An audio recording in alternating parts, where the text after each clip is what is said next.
Nhóm chờ kia rồi đó.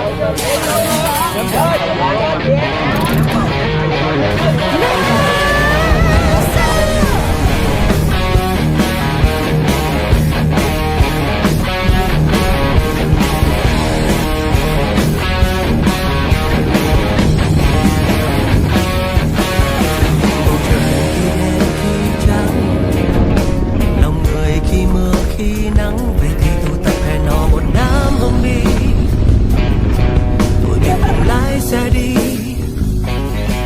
lên đường.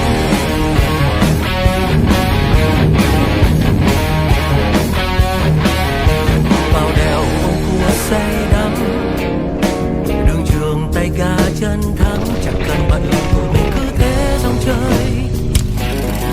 Cuộc đời là cuốn phim trôi không ngừng.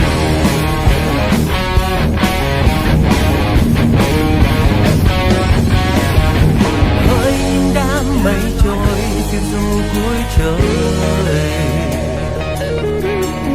đắng thắp những yêu thương trên vai